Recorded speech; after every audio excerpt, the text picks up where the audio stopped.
So I have the privilege of sitting with two IITians and two doctors here with me. जल जीवन जंगल की हम हमेशा बात करते आए हैं. Jal of course is the primary source for जीवन and jungle to survive.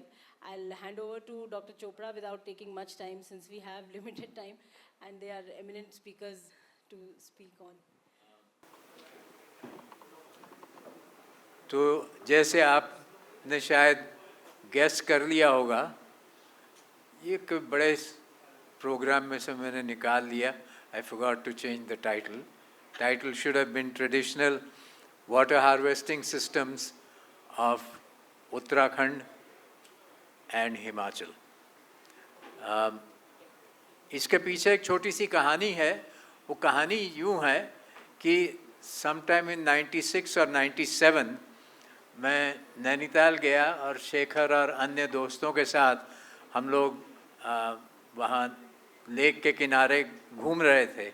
तो मैंने कहा कि अरे भाई, तुमने वो अनुपम मिश्रा की किताब देखी है, खरे हैं तालाब, अब भी खरे हैं तालाब. तो एकदम से शेखर बोला, अरे तुमको पता है हमारे जो नौले और धारे हैं इनके बारे में तुम्हें पता है? मैंने कहा नहीं, मैंने कभी नहीं सुना है. तो मेरी पहली जो इंट्रोडक्शन थी इस विषय पर वो शेखर की है. तो आज जो जितनी भी मैं गलतियां करूंगा वो सब उसी का कसूर है.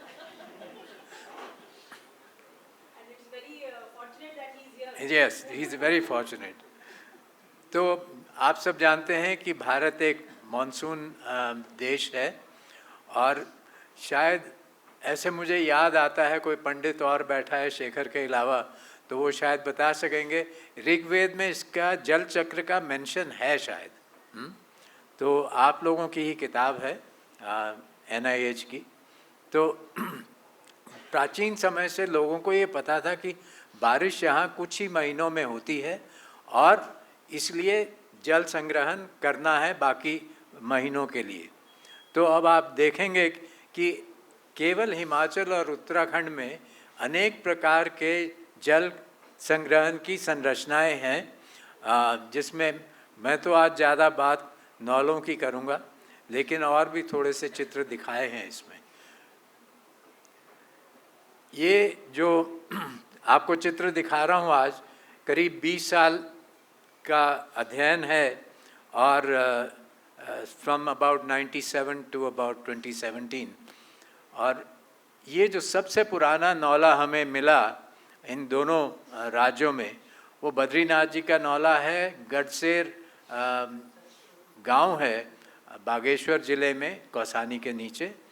और उसमें से पानी आज भी लोग पी रहे हैं.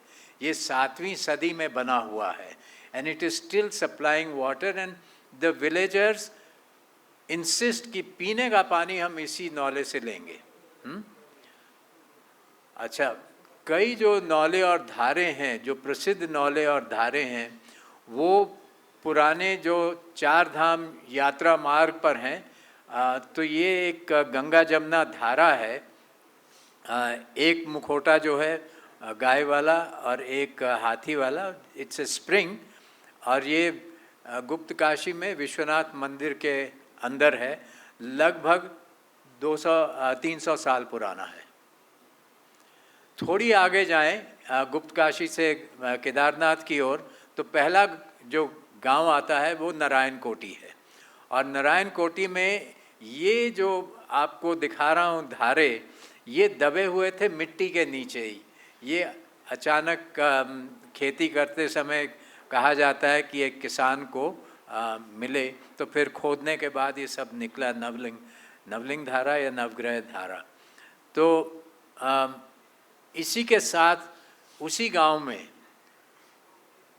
नारायण कोटी गांव है. तो कोटी शब्द याद रखना. बहुत से जल संग्रहण संरचनाएं हैं. ये है बहकुंड. और बहकुंड का जो राइट साइड पे नीचे वाला जो चित्र है, उसे आप देखेंगे तो ऐसे लगता है कि देयर आर मोंगलॉइड फीचर्स. तो कुछ लोगों का वहाँ पे कहना था कि this may have been carved by some Tibetan sculptor or some other sculptor from the north. अच्छा, ये जो नौला है 13वीं सदी का, इसकी प्रसिद्धता ये है कि शेखर पाठक जी ने उसका पानी पिया है। तो ये बता रहे थे थोड़ी देर पहले कि स्कूल, हाँ, और लगभग इसी समय पर चंपावत का ये एक बालेश्वर नौला है, और इसमें ऐसे लगता है कि वो जो मूर्ति है पीछे जो राइट साइड पे मैंने चित्र दिखाया है, वो मूर्ति शायद गौतम बुद्ध के रूप में लगती है, जबकि ज़्यादातर नौलों का जो रिश्ता है वो विष्णु के साथ है, कृष्ण के साथ है, और उसका भी आप देखोगे आगे चलकर क्यों ऐसा है। ये नौला जो था ये शेखर को बहुत पसंद था, इसने इंसिस्ट किया कि आपको एक हथिया नौला तो देखना ही है, और इसके पीछे जो कई कहानियां हैं कि जिस व्यक्ति ने इसको बनाया तो वो और कहीं ना बना सके इतनी सुंदर चीज़, तो उसका हाथ काट दिया, या उसका था ही एक हाथ, तो एक रात में उसने बनाया एक हथिया नौला। और इसके अंदर बहुत ही चारों 3 दीवारों पर बहुत सुंदर नक्काशी है, कई तरह के मूर्तियां बनी हैं उसी पत्थर में। सबसे ऊंचाई पे मिलने वाला नौला तुंगनाथ मंदिर के अंदर ये धारा है। अभी तो अमृत कुंड की ये जो धारा थी ये सूखी हुई है, जब मैं गया था वहाँ चित्र लेने, लेकिन मैंने सुना है कि अभी ये चलता है। अभी तो इस पूरे मंदिर को शेखर पता नहीं कब गए थे तुम, लेकिन इसको तो बहुत, हाँ, इसको रेनोवेशन किया है। और एक ये प्रसिद्ध नौला है अल्मोड़ा के पास स्यूनरा कोट गांव का, जो सुमित्रा नंदन पंत का गांव है, और इसमें भी जो स्कल्पचर्स हैं दीवार पर पत्थर में जो, वो ये वाली है। ये कुछ समय पहले ASI ने, आर्कियोलॉजिकल सोसाइटी ने इसको अपने अधीन कर लिया था, लेकिन सिवाय कि वहाँ पे बोर्ड लगाया और एक फेंस लगा दिया, किया कुछ नहीं वहाँ पर। और यहाँ तक अफसोस की बात यह है कि उसके थोड़ी ऊपर जो परिवार रहता है उसका वो गुसलखाना और पाखाना उसके बगल में ही है। तो पता नहीं वहाँ से क्या क्या आ रहा है इसके पानी में। इसी के साथ करीब एक बंजानी नौला है, यहाँ से हरिजन परिवार अपना पानी लिया करते थे। मेरा जो अपना पर्सनल फेवरेट नौला है वो ये वाला है, सिद्ध नौला, क्योंकि इसके करीब में हमारे दोस्त राजीव का होटल है, अब मैं वहाँ पे रुकता हूँ, तो सुबह सैर करते हुए मैं वहाँ जाता हूँ, देखता रहता हूँ लोग आते हैं अपने बर्तन लेकर और घर का पीने का पानी यहीं से लेते हैं।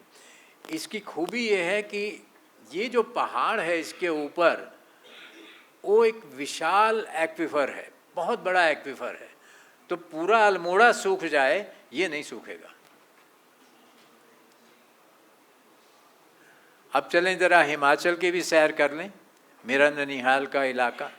तो जुब्बल की बावड़ी बाईं तरफ इस चित्र में राजाओं की बावड़ी है, और ताकि ये प्रदूषित ना हो तो इसका जो डिस्चार्ज है वो बाहर दिया हुआ है लोगों के इस्तेमाल के लिए। उसके बगल में जो चित्र है वो एक महिला ने, कहते हैं कि उसने 101 बावड़ियाँ बनाई। वैसे कायदे से ये बावड़ी नहीं है, ये नॉन है, क्योंकि ये खुला है, और इसके पीछे इसके बगल में पीपल और बरगद के पेड़ हैं। उसका सिंबलिज्म भी आपको थोड़ी देर में बताऊंगा। और इस महिला ने जगह जगह पर इस तरह की बावड़ियाँ बनाई। भागसु नाग, थोड़ी देर पहले मुझे पता चला कि ये जो शब्द नाग है ये कश्मीर में, और ये इलाका कश्मीर से बहुत दूर नहीं है, ये पानी का अर्थ है। भागसु नाग जो है, I don't have a pointer with me, पर पीछे जो आप देख रहे हो जो इमारत है, ये 4 अलग अलग छोटे छोटे तालाबों का सिस्टम है, और सबसे बड़ा तालाब वो नीचे वाला है। इसमें भी मुखौटे जो हैं, यहाँ तो आपको शेर का दिखाई दे रहा है, ऊपर एक सांप का भी है। मसरूर तालाब, ये जो आप रॉक टेम्पल देख रहे हो, ये पूरा जो रॉक टेम्पल है ये केवल एक चट्टान से बनाया गया है। Okay,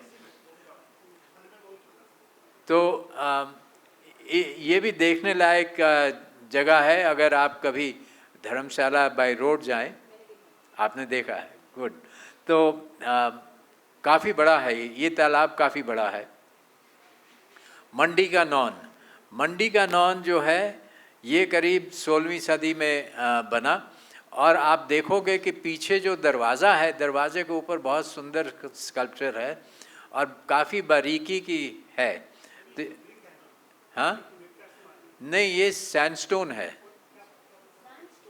sandstone, red sandstone.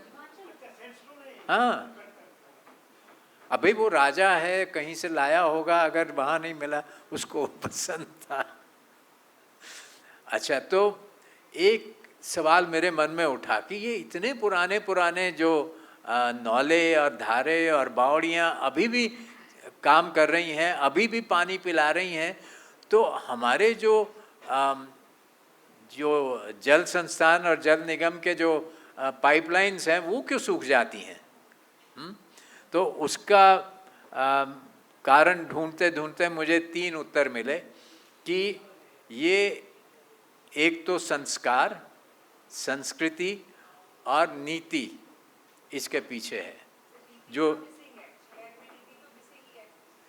नहीं, शहरों में भाई अभी तक अल्मोड़ा में मेरे जो हमने लास्ट गिनती की करीब 7-8 साल पहले, तो उसमें हमने 55 एक्टिव नौले हमने आइडेंटिफाई किए। अच्छा, तो संस्कृति में शुरू करें। पहली तो पानी जो है वो पूजनीय है, वाटर इज सेक्रेड। तो जितने भी ये पानी के स्ट्रक्चर्स हैं ये सेक्रेड स्ट्रक्चर्स हैं।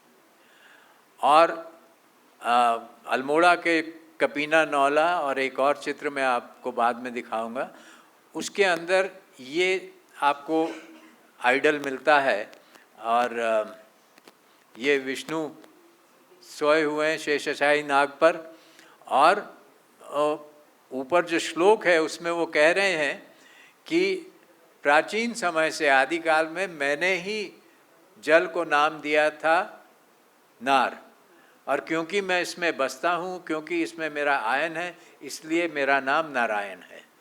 तो तिवारी जी को जब भी आप याद करें तो फिर ये महाभारत में ये भीष्म पितामह कह रहे हैं कि नदियाँ जो हैं वो विश्व की माताएं हैं, जो इनसे संसाधन मिलते हैं, जो इनसे बेनिफिट्स मिलते हैं, वो और किसी से नहीं मिलते, और किसी संसाधन से नहीं मिलते, वो उनका मानना होगा। अच्छा हैं, हाँ।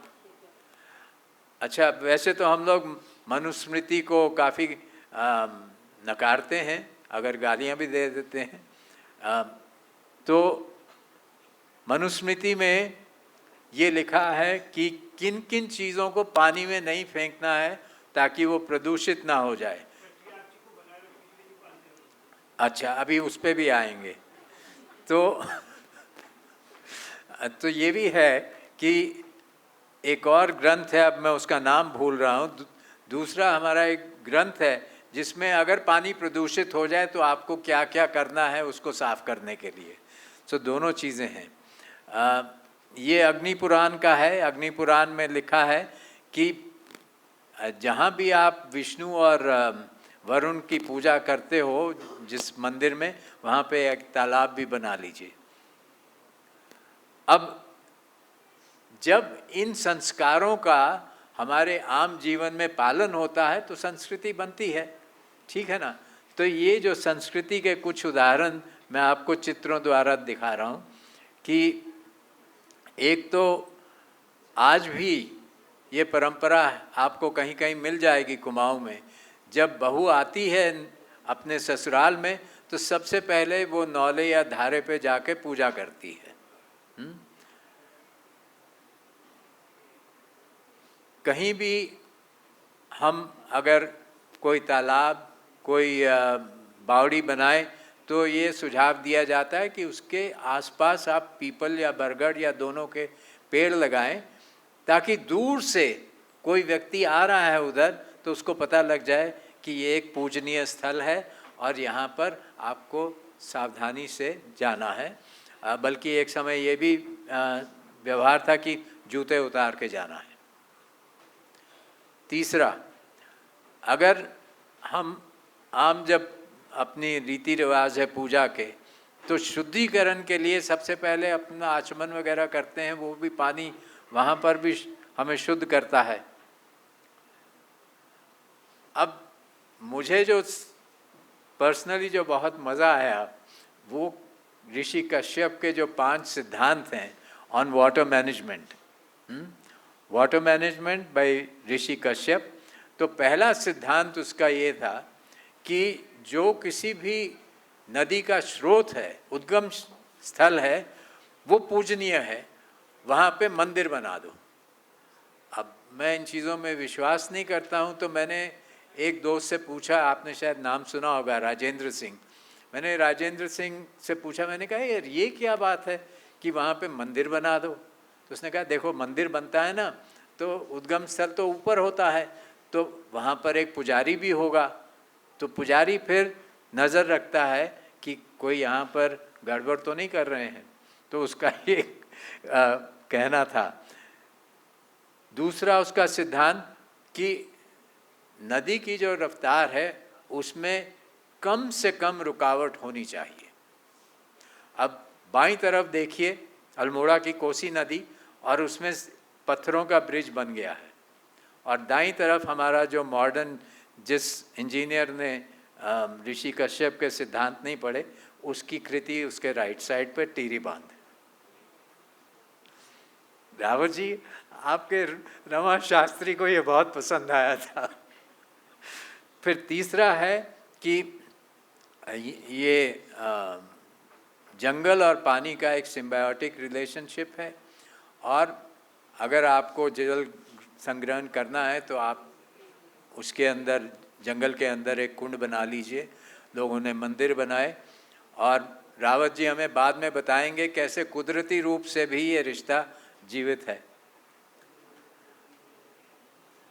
चौथा कि इस इलाके को, नौलों को एकदम स्वच्छ रखना चाहिए। ये पानी का जो संग्रहण जहाँ भी होता है उसको आप स्वच्छ रखिए। और फिर मैं अल्मोड़ा का उदाहरण दूंगा कि वहाँ ये जो डूबा नौला है, इसके खंबे जो हैं, खंबों के ऊपर अभी भी लिखा हुआ है कि आप यहाँ जूता लेके नहीं आ सकते, आप यहाँ कपड़ा नहीं धो सकते। सिद्ध नौला जो मैंने पहले बताया था वो कंट्रोल नहीं कर पाया, वहाँ पे ज़्यादा लोग आते हैं, उन्होंने वहाँ गेट सिस्टम इस्तेमाल कर लिया है, तो आप अंदर के हिस्से में जा नहीं सकते हो, बाहर से ही पानी निकाल लो। पांचवा प्रिंसिपल, इसका अगर ओरिजिनल टेक्स्ट देखें तो वो आपको शायद पसंद नहीं आएगा, इट इज़ क्वाइट कास्टिस्ट। तो उसको एक हमने अपने ढंग से रखा, पता नहीं तुमने बताया कि मैंने अपने दिमाग से कहा कि पानी के संरक्षण के लिए हर व्यक्ति अपनी सुविधा अनुसार अपना योगदान दे।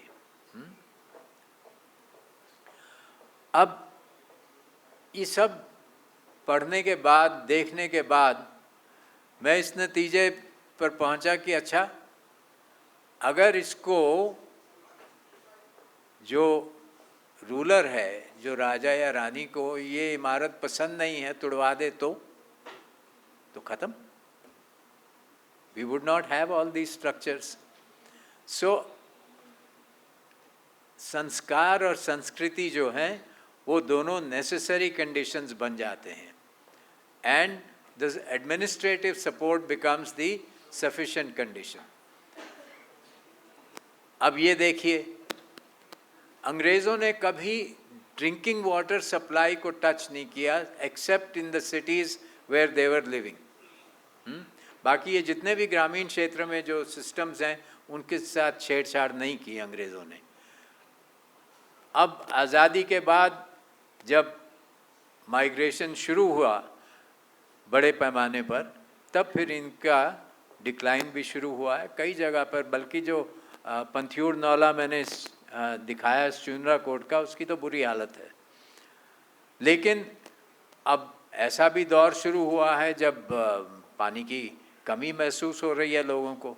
तो सुमाड़ी गांव जो है, श्रीनगर से ऊपर जाते पौड़ी जाते समय बाईं तरफ सुमाड़ी गांव आता है।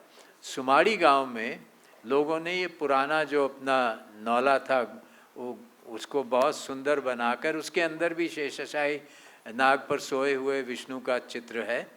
और गौरी कुंड की मैं बात कर रहा हूँ। उससे बहुत पहले 50 के दशक में मेल डूंगरी का जो नौला है उसको लोगों ने ठीक ठाक किया और उसका उपयोग आज तक हो रहा है। हमारे मित्र हैं सच्चिदानंद भारती। सच्चिदानंद भारती ने एक बहुत ज़बरदस्त प्रयोग किया अपने, you can take that, I don't drink out of this plastic bottle. तो आप देखोगे कि ये अगर सूखे धारे और नौले हैं उसको रिवाइव करने का तरीका भी है और काफ़ी सरल तरीका है। उसका अगर हम रिचार्ज जोन आइडेंटिफाई कर दें, रिचार्ज जोन का मतलब उसके नीचे कोई चट्टान है, उस चट्टान में पानी को सोखने की क्षमता है और उसको धीरे से रिलीज़ करने की क्षमता है। तो ये होता है इसका सोर्स। और उसको अगर हम रिचार्ज करते रहें तो यहाँ आप नीचे वाले चित्र में बाईं तरफ देखोगे कि काफ़ी गड्ढे बनाए हुए हैं और उसमें बारिश का पानी इकट्ठा हो रहा है। नीचे आते आते वो गड्ढे देखिए कितने बड़े हो गए हैं, जो बड़ा चित्र है राइट साइड पर। और ये फ़ोटो जो है राइट साइड पर, ये मैंने मई के महीने में खींची है जब कोई बारिश नहीं थी वहाँ पर। और आप देखो लबालब पानी से भरा हुआ है। तो न केवल वहाँ एक छोटा सा स्ट्रीम बह रहा था उफरे खाल में जो सूखा रौला कहलाता था, और वो रिवाइव हो गया इसकी वजह से। हालांकि उसमें शायद उसने एक छोटा सा चेक डैम भी बनाया है ऊपर। हम लोगों ने ये काम शुरू किया क्योंकि एक अंदाज़ा लगाया कि आज से 20 साल पहले की बात है, जब एक अंदाज़ा लगाया कि हमारे पहाड़ के क्षेत्र में लगभग 50% इस तरह के जल स्रोत जो हैं वो या तो सूख चुके हैं या सूखने की कगार पे हैं। तो तब ये प्रयास शुरू हुआ कि इनको रिवाइव किया जाए। अब हम लोग तो उस समय जलागम विकास का काम करते थे। We used to treat the whole watershed area. हमारे एक गुरु हैं पूना में, और उसने हमको बताया कि जहाँ तक धारे की और नौले की बात है तो इसका तो रिचार्ज जोन आइडेंटिफाई करो, वो तो काफ़ी सीमित है। 500 हेक्टेयर पर काम करने की ज़रूरत नहीं है, आप 2, 3, 4, 5 हेक्टेयर में आपका काम हो जाएगा। तो आप उसमें ये गड्ढे खोद के वाटर हार्वेस्टिंग कर लो तो आपका नौला रिचार्ज हो सकता है, धारा रिचार्ज होगा। तो ये काम हमने पिछले 15 वर्षों में अनेक संस्थाओं के साथ मिलकर, उत्तराखंड की जो चिराग कुमाऊं में है, सीडर है, PSI है, हिमोत्थान है, अब तो टाटा वाटर मिशन भी आ गया है, और नॉर्थ ईस्ट में सिक्किम के एक अधिकारी ने हमसे बात की, कहा can you show me how to revive this spring. तो हमने 4 स्प्रिंग्स उसके कहने पर सिलेक्ट किए चारों के चारों रिवाइव हुए और वो इतना प्रभावित हुआ, which was quite natural, he was from IIT Bombay also. तो उसने इसको एज ए स्टेट प्रोग्राम दिया और पूरे सिक्किम में इसको फैलाया काफ़ी सफलता से. And it's a people based programme, it is not run by the department. उसको एग्जाम्पल लेकर हमने फिर नागालैंड, मणिपुर, मेघालय और अब अरुणाचल प्रदेश, ये 4 राज्यों में सरकारों को मना लिया और उनके द्वारा मदद ली और 1 or 2 minutes.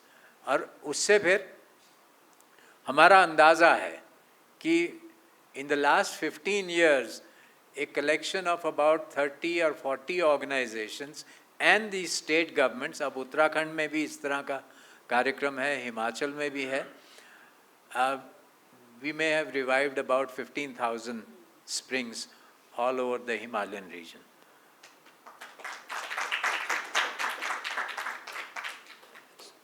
अगर आप और पढ़ना चाहें तो शायद कुछ कॉपियाँ बची होंगी सर्वाइवल लेसन्स की.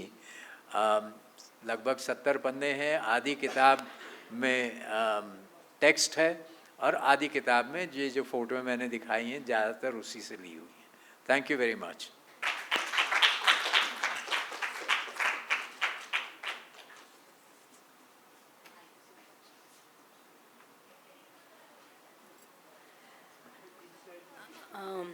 Thank you very much, sir. I'm sure this has prompted a lot of people to go and see these nullahs और धाराज जो पूरे उत्तराखंड में, क्योंकि हम इस काफ़ी दिनों से चर्चा कर रहे थे तो जाहिर है कुछ प्रभाव तो पड़ता ही है. तो मैं राजस्थान गई थी, अजमेर इसके पास एक जो सबसे बड़ा बावली है भरतपुर के पास, 20 मीटर्स डीप, 35,000 स्टेप्स. तो मतलब कंट्री इज़ सो वेरीड. जहाँ हम नौलों और धारों की एक अलग तरीके से बात कर रहे हैं, उधर राजस्थान में हम बावलियों की बात कर रहे हैं, स्टेपवेल्स की बात कर रहे हैं. पर हर जगह मैं आपका वो देख के समझ लीजिए, आप विष्णु की बात करें और हवन, जैसे हवन कुंड का शेप होता है, तो चाहे आप बावलियों को देख लो या हम अपने स्टेपवेल्स को देख लें, दोनों के शेप almost tapering है for whatever reasons. I'll request Dr. Rawat to please come up and present his presentation. Thank you, ma'am.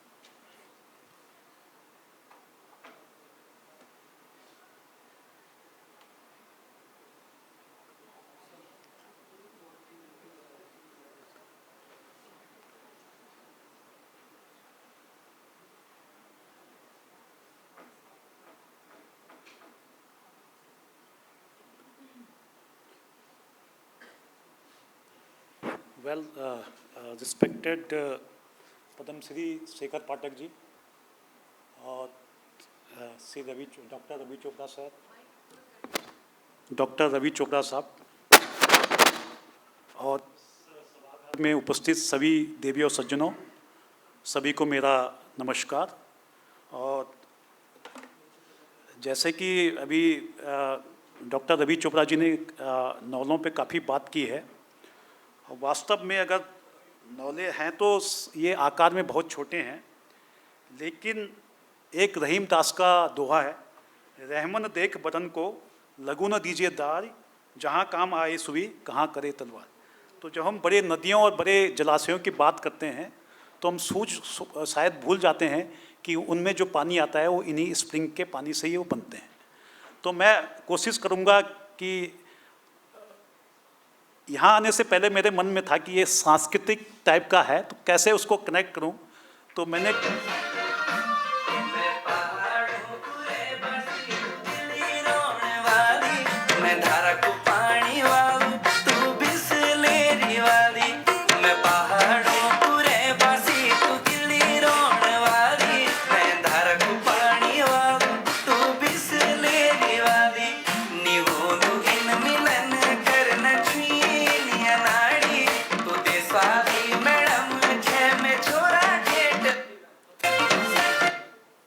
मुझे एक बड़ा अच्छा वो मिला कि मतलब बात करने लग गए हम कि भले ही अब धारे का पानी भी बंद बोतलों में उपलब्ध है। देवी का 60 रुपये बोतल मिलती है, 100 रुपये बोतल मिलती है।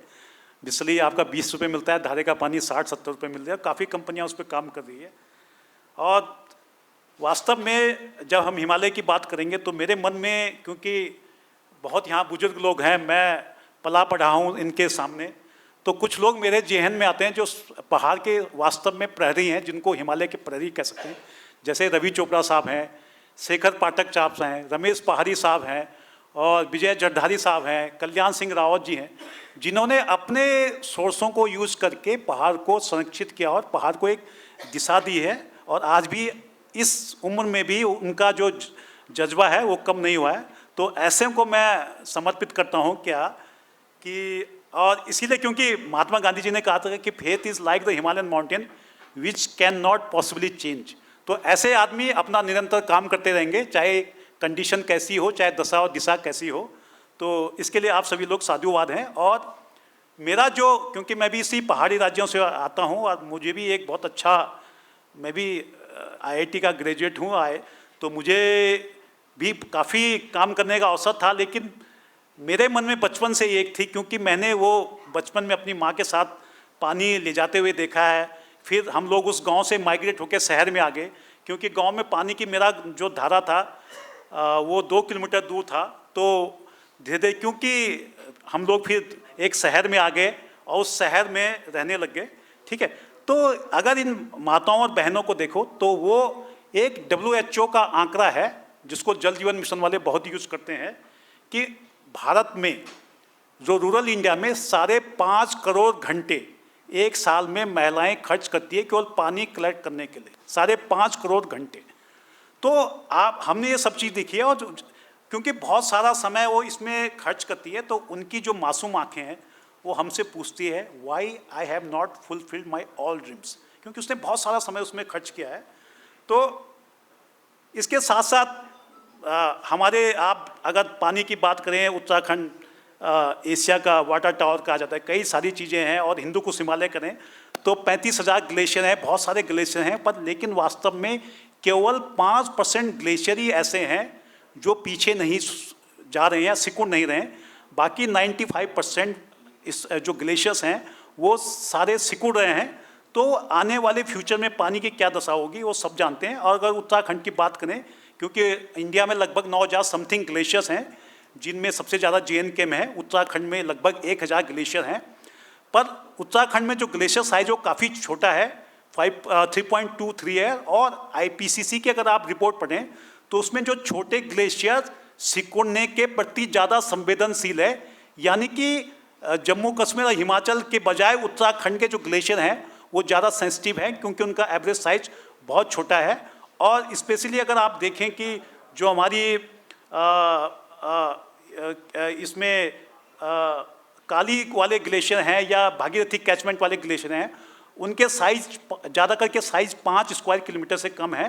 तो इन एरिया में स्प्रिंग वो जो ग्लेशियर हैं जल्दी सिकुड़ेंगे, ऐसा अनुमान लगाया गया है।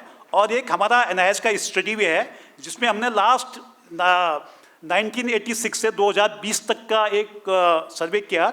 उसमें हमने देखा है कि जो यमुना गंगा रिवर में है, भागीरथी रिवर में है, हमने 2 साइट, एक भोजवासा और एक ऋषिकेश में देखा। तो अगर भोजवासा में देखें तो आपका जो ग्लेशियर कंट्रीब्यूशन है वो बढ़ रहा है, ग्लेशियर कंट्रीब्यूशन पानी का बढ़ रहा है। अगर आप देखें 1986 में जो ग्लेशियर कंट्रीब्यूशन 53 था भोजवासा में, वो 55 2% बढ़ गया है। और ऋषिकेश की बात करें तो ये 24, ये आपका 13% से 15% हो गया है। लेकिन उसके उलट स्नो कंट्रीब्यूशन डिक्रीज कर रहा है दोनों साइड पे। तो ये अनुमान लगाया जा रहा है कि 2050 में हमारी नदियों में सबसे ज़्यादा पानी होगा, लेकिन 2050 के बाद हमारे नदियों में पानी घटना शुरू हो जाएगा, क्योंकि हमारे ग्लेशियर, ये अनुमान लगाया जा रहा है कि इस सेंचुरी के अंतिम तक लगभग 50% या 60% अलग अलग सिनेरियोज में वो ग्लेशियर हमारे ख़त्म हो जाएंगे। तो इसके साथ साथ हमारे जो उत्तराखंड है उसमें लगभग 1353 ग्लेशियर लेक है, जिनमें अभी 13 ग्लेशियर लेक को उत्तराखंड गवर्नमेंट ने बहुत ज़्यादा सेंसिटिव ग्लोफ के पॉइंट ऑफ से, ग्लेशियर लेक आउटबर्स्ट फ्लड के पॉइंट ऑफ व्यू से उसको सेंसिटिव घोषित किया है। और उनमें कुछ में सेंट्रल वाटर कमीशन भी करा। अगर आप देखेंगे तो ग्लेशियर लेक ऊपर 2 चित्रों में देखेंगे, एक हमारी जो 100 ग्लेशियर लेक्स है जिनको सेंट्रल वाटर कमीशन ऑब्जर्व करता है, उनमें देखेंगे कि सारी ग्लेशियर लेक इंक्रीज कर रही है, अधिकांश ग्लेशियर लेक इंक्रीज कर रही है, जबकि दूसरे चित्र में देखेंगे तो वाटर बॉडी उस हिसाब से इंक्रीज नहीं कर रही है जिस हिसाब से ग्लेशियर लेक इंक्रीज कर रही है, उनका साइज इंक्रीज हो रहा है। अगर नीचे वाले चित्र में देखेंगे तो आप देख सकते हैं कि 2011 में जो हमारा 1962 स्क्वायर किलोमीटर का एरिया था, हेक्टेयर का एरिया था, वो जाके 2500 कुछ हो गया है। लगभग 29% ग्लेशियर लेक का साइज बढ़ गया है, जिसके कारण उनके फटने का भी ज़्यादा डर लगा रहता है। इसके साथ साथ हमारे जैसे 8 रिवर बेसिन है, 26 वाटर सेट हैं और 110 स्मॉल वाटर सेट हैं और 1110 माइक्रो वाटर सेट हैं, अलग अलग गंगा के हैं, यमुना के हैं, रामगंगा के हैं। इनमें मैं ज़्यादा डिटेल नहीं जानूंगा। ऐसे हमारे पास लगभग 1194 वेटलैंड है, जिनमें 116 वेटलैंड वेल सर्वे हैं, लेकिन अभी काफ़ी वेटलैंड हैं जो सर्वे नहीं है। और अगर WWF की बात करें तो उनके अनुसार लगभग 70% जो वेटलैंड्स हैं वो डिग्रेडेड हैं, तो काफ़ी है। और अब मैं स्प्रिंग पे आऊँगा क्योंकि स्प्रिंग मेरा रिसर्च का एरिया है। तो इसमें स्प्रिंग में जो अभी हमारे पास डेटाबेस है वो लगभग 5800 स्प्रिंग्स का है और उत्तराखंड का, और इसमें लगभग 82 स्प्रिंग्स, 340 टोटल हॉट स्प्रिंग्स हैं। अगर हॉट स्प्रिंग की बात करें उसमें सबसे ज़्यादा उत्तराखंड में, लेकिन में बहुत ज़्यादा काम नहीं हुआ है। लेकिन स्प्रिंग्स हमारी लाइफ लाइन है। अगर देहरादून की बात करें तो देहरादून के ऊपर लगभग 200 स्प्रिंग्स हमने आइडेंटिफाई किया। आप देख सकते हैं कि स्प्रिंग लाइन देहरादून के ऊपर देखी जा सकती है, जिसमें सुसवा, जाखन, रिस्पना, इस टाइप की नदियाँ निकल के देहरादून की जो लाइफ लाइन है उनको, वो यहाँ के एक्वाकल्चर सिस्टम को रिचार्ज करती है। और अब यहाँ पे सबसे इम्पोर्टेंट है कि स्प्रिंग क्यों इम्पोर्टेंट है, क्योंकि अगर एक आप नारायण बग्गर का अगर चित्र देखें तो यहाँ पे अलग अलग गांव दिखाए गए हैं। मानूर गांव है, रेती गांव है, सलाद गांव है, इस टाइप से अलग अलग गांव हैं। तो पहले क्या होता था, आप देख सकते हैं कि इन गांव में नीचे से वाटर लिफ्ट करके वहाँ पहुँचाना असंभव है, इसलिए पहले हर गाँव एक स्प्रिंग के पास बस जाता था, जिसको मैं कहता हूँ कि एक उत्तराखंड में एक स्प्रिंग सिविलाइजेशन थी और हर गांव के पास एक छोटा सा स्प्रिंग या बड़ा सा स्प्रिंग या एक से ज़्यादा स्प्रिंग्स भी थे। और लेकिन कुछ समय में स्प्रिंग बहुत तेज़ी से सूख रहे हैं। उसके बहुत सारे कारण हैं, एंथ्रोपोजेनिक भी है, क्लाइमेट चेंज भी है। और आप देखिए उत्तराखंड में जल संस्थान का डेटा है कि 500 स्प्रिंग्स में से 93 ऐसे हैं जो लगभग कंप्लीट 90% उनके डिस्चार्ज में डिक्लाइन हुआ है। 268 में मोर देन 75% डिस्चार्ज में डिक्लाइन हुआ है और 139 ऐसे जो आधा से ज़्यादा सूख गए हैं। तो आप देख सकते हैं कि स्प्रिंग कैसे सूख रहे हैं, और सूखने के कारण या कहें people move where over water moves. अब आप देख सकते हैं जैसे हम पहले कहते हैं कि पहाड़ की जवानी या पहाड़ का पानी पहाड़ के काम नहीं आती, नदियाँ भी नीचे, पानी भी नीचे को बहता है और हमारी जो यूथ है या हमारी जो पॉपुलेशन है वो भी नीचे को बह रही है। आप कई हमारे घोस्ट विलेजेस देख सकते हैं अलग अलग इलाके में, जहाँ पे पानी, मैं ये नहीं कह रहा कि पानी के कारण घोस्ट विलेजेस बने हैं, रोजगार भी एक महत्वपूर्ण मुद्दा है, लेकिन पानी एक बेसिक ज़रूरत है। अगर वो कंप्लीट नहीं होगी और उसके लिए बहुत सारा टाइम कंज्यूम करना पड़ेगा तो स्वाभाविक लोग वहाँ से पलायन करेंगे। और एंथ्रोपोजेनिक अलग है क्योंकि काफ़ी पॉपुलेशन, लगभग 3 गुना population as compared to other places इसके हिमालय की बढ़ी है। उसके कारण एक तो वाटर रिसोर्सेज पे प्रेशर बढ़ा है कि उतने वाटर रिसोर्सेज को अधिक पॉपुलेशन की नीड को पूरा करना है। दूसरा कि जब लोग बसते हैं तो उनके लिए एक इंफ्रास्ट्रक्चर ये चाहिए, रोड चाहिए, हॉस्पिटल चाहिए, कई चीज़ चाहिए, जिसके कारण जो हमारे स्प्रिंग्स के रिचार्ज एरिया होते हैं, जैसे हमारे डॉक्टर रवि चोपड़ा ने बताया कि वो कई बार, क्योंकि हमें पता नहीं कि स्प्रिंग का रिचार्ज एरिया कहाँ पे है। जैसे अभी उन्होंने एक जो अभी ASI ने जिसको नेशनल धरोहर घोषित किया है, उसका अभी ऊपर रिचार्ज एरिया में किस टाइप के लोग रहते हैं, मतलब उनका टॉयलेट है इस टाइप से, तो हमें पता नहीं है। तो कई बार हम रिचार्ज एरिया के ऊपर कोई बिल्डिंग बना लेते हैं, जिसके कारण हमारा स्प्रिंग सूखने के बहुत ज़्यादा चांसेस रहते हैं, क्योंकि वहीं से पानी अंदर जाता है। उन्होंने बिल्कुल सही बात कही है कि जो हमारा पूरे पहाड़ में रिचार्ज एरिया नहीं होता है, रिचार्ज एरिया हमारे एक बहुत ही सीमित एरिया में होता है। हमें उस एरिया को आइडेंटिफाई करना पड़ता है ताकि हम जितने भी अपने वाटर कंजर्वेशन मीजर्स हैं वो उस पर्टिकुलर एरिया में लगाएं ताकि हमें उसका बेनिफिट मिल सके।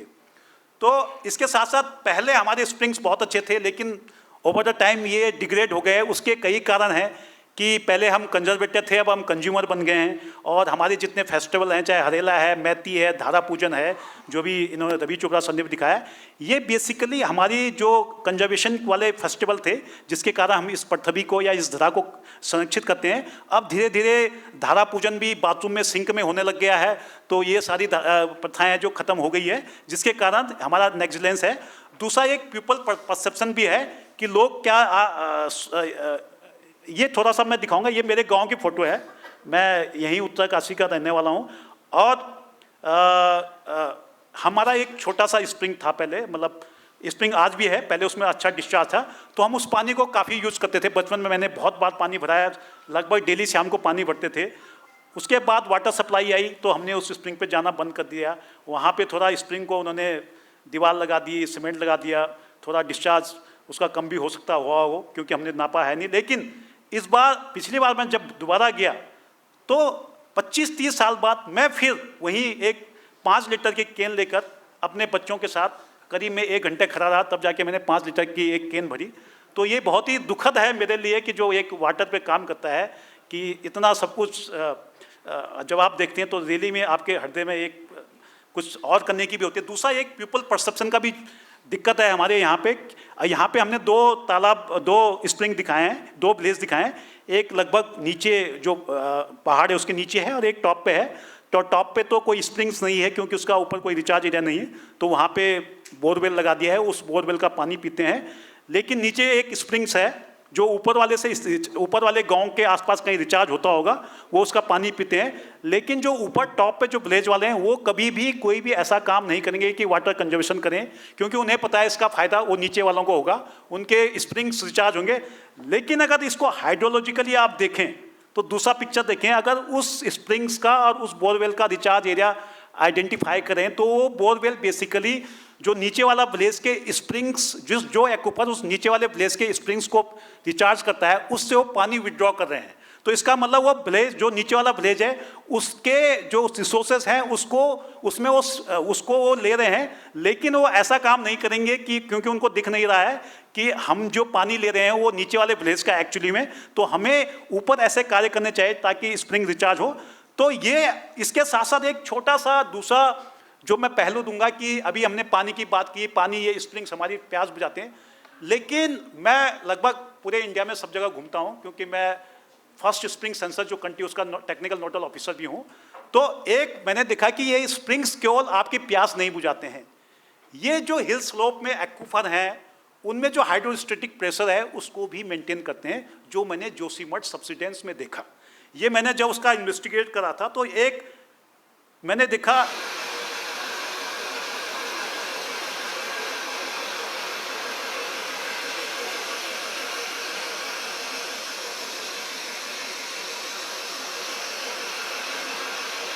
तो इस तरह से क्या था कि अचानक से बहुत सलरी टाइप का पानी निकला एक जगह से, काफ़ी सब्सिडेंस हुआ उसमें।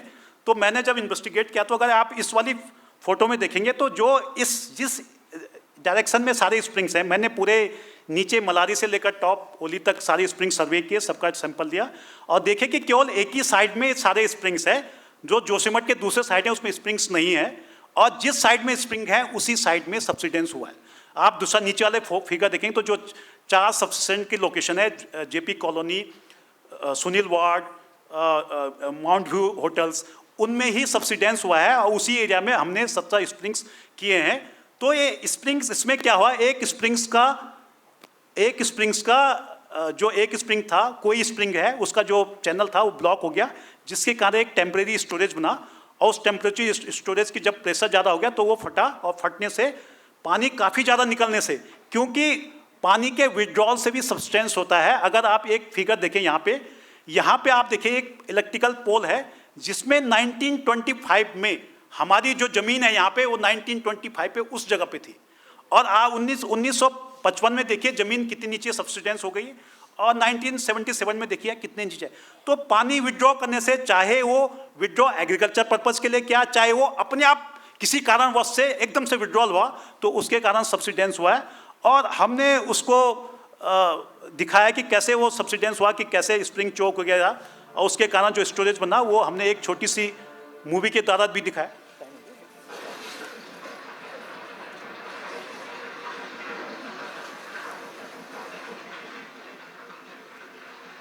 तो जैसे हम जानते हैं कि जोशीमठ एक ग्लेशियर फ्लोवेल टेरेन में बसा है और उस पर जो पुराना लूज मटेरियल है वो पड़ा है और उसके अंदर काफ़ी चैनल बन गए हैं, जिसके कारण जो ऊपर से पानी जो आता है वो सबसर्फेस के थ्रू नीचे जाता है, और उनमें से अगर कोई चैनल अगर किसी कारणवश से ब्लॉक हो जाए तो पानी एक टेम्परेरी रिजर्वायर बनना शुरू हो जाता है, जो कभी भी फट जाता है। तो ये एक रिकरिंग टाइप का इवेंट है जो हमने दिखा। ऐसा यहाँ नहीं, ऐसा महाराष्ट्र में पिछले साल पुणे में 2 साल पहले पुणे में बहुत सारा लैंड सब्सिडेंस हुआ, और वहाँ पे जो कमेटी इंक्वायरी कमेटी था उन्होंने रिकमेंडेशन दिया था कि स्प्रिंग्स के डिस्चार्ज में काफ़ी चेंजेज आए हैं, जिसलिए उस एरिया में स्प्रिंग के डिस्चार्ज को रेगुलर मॉनिटर करना है। और इन्हीं सबको देखते हुए मुझे यहाँ पे बड़ा हर्ष होता है कि गवर्नमेंट ऑफ इंडिया ने फर्स्ट स्प्रिंग सेंसस स्टार्ट किया है। India is going to become first country who is carrying first spring census across 36 state and union territories, और वो NIS के मोबाइल ऐप पे है। तो ये सेंसस क्यों स्टार्ट हुआ, मैं नीति आयोग का एक रिपोर्ट है, तो वो ऐप हमने बनाया, और उस ऐप के माध्यम से आज मैं आपके साथ बड़े हर्ष के साथ बोल सकता हूँ कि कल शाम जब मैं चेक कर रहा था इस प्रेजेंटेशन को बनाने, तब हमने 70,000 स्प्रिंग्स को मैप कर दिया था। और उस पर मैं रवि चोपड़ा जी को बड़े सम्मान के साथ अवगत कराना चाहूँगा कि उनके ननिहाल के करीब लगभग 30,000 स्प्रिंग्स, सबसे ज़्यादा हिमाचल ने 30,000 स्प्रिंग्स कर दी है। तो कुछ समय बाद आपको ये जो बावड़ी और नाग है, नाग सर इसमें जो बिल्कुल आपने सही कहा कि नाग का चश्मा हिमाचल जम्मू कश्मीर का शब्द है। और अगर आपने सुना होगा अनंतनाग, अनंतनाग का नाम अनंतनाग क्यों पड़ा, क्योंकि there are infinite number of nag, इसलिए उसको अनंतनाग कहते हैं। झेलम का जो सोर्स है बैरी नाग, वो भी बैरी नाग, नाग में एक स्प्रिंग है, बैरी नाग से निकली है झेलम, वो उसका सोर्स है, उसको बैरी नाग कहते हैं। तो इसके साथ साथ हमारा एक पोर्टल भी है, मैं उसके ईश्वर, जिसको मैंने नाम ईश्वर दिया है क्योंकि आप सभी जानते हैं कि ये स्प्रिंग्स हमारे भगवान विष्णु के प्रतीक हैं। तो ईश्वर मनी information system of hill springs for vulnerability analysis and rejuvenation, जहाँ पे हम सारे स्प्रिंग्स को लाके उनकी वल्नरेबिलिटी एनालिसिस कर रहे हैं, और गवर्नमेंट कोशिश कर रही है कि इन स्प्रिंग्स को रिवाइव किया जाए और साथ साथ में इन पे एक मॉनिटरिंग भी की जाए, क्योंकि ये एक अर्ली वार्निंग सिग्नल्स हैं किसी भी प्रकार। क्योंकि आप जानते हैं कि जो अभी शेखर पाठक जी ने कही कि इतने, या रवि चोपड़ा, मुझे पता नहीं, रवि चोपड़ा जी ने कही है कि इतने सालों से पानी दे रहे हैं, तो ये वेल डेवलप्ड फ्रैक्चर के थ्रू पानी आ रहा है। तो जब इतना अच्छा, मैं सोचता हूँ कि जब भगवान ने इतना अच्छा सिस्टम हमें ऑलरेडी वेल प्रूवन सिस्टम, क्योंकि साइंस हो सकता है गलती कर जाए, क्योंकि साइंस एक इवोल्यूशन फेज में रहता है। अगर हमारे पास 400 साल से कोई पानी बह रहा है तो वेल प्रूवन सिस्टम है कि ये इसका एक्वाफर यहाँ बिल्कुल वेल डेवलप्ड है, तो हम क्यों नहीं उस स्प्रिंग्स को रिवाइव करते हैं, उस स्प्रिंग को प्रोटेक्ट करते हैं, रादर देन हम एक ट्यूबवेल जिसका हमें इतना ज़्यादा जियोलॉजिकल वेरिएबिलिटी है कि हम एक ट्यूबवेल के भरोसे रहें। तो जब हमारे पास ऑलरेडी नेचुरल ट्यूबवेल है, नेचुरल पंप हैं, तो हम क्यों ना उनका यूज किया जाए। तो ये ठीक है, थैंक यू। और बस यही मैं शेयर कर, इसके साथ हमने एक किताब भी लिखी है ताकि, और तो इन्हीं शब्दों के साथ एक लास्ट में कविता थी, वो किसी और दिन कि हमने अपने दिल से लिखी है कि पनहरे की व्यथा कैसी होती है, उसको मैं किसी दिन शेयर करूंगा, क्योंकि फाइनल प्रोग्राम शुरू हो गया। तो धन्यवाद।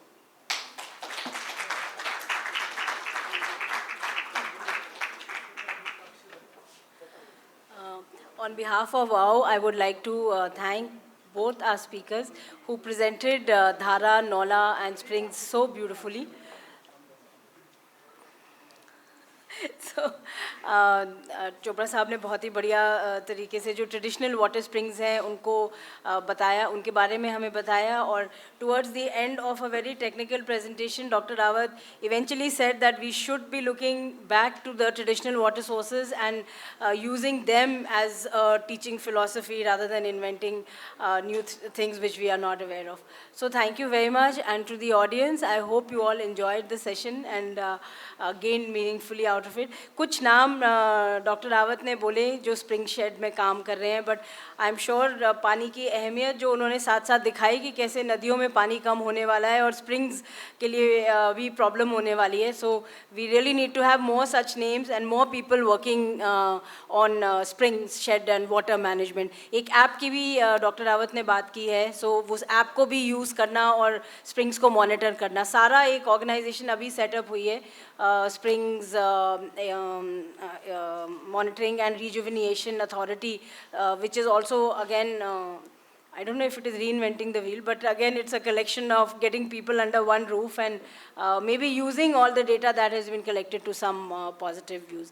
We from INTAC are also trying to see if there were some conservation interventions we could do with the build structures around these नौलास, ताकि उनके जो आर्किटेक्चरल फीचर्स हैं, चाहे वो विष्णु की मूर्ति है या उसका जो कंस्ट्रक्शन स्टाइल है, उसको प्रिजर्व करने की बात हम कर सकें.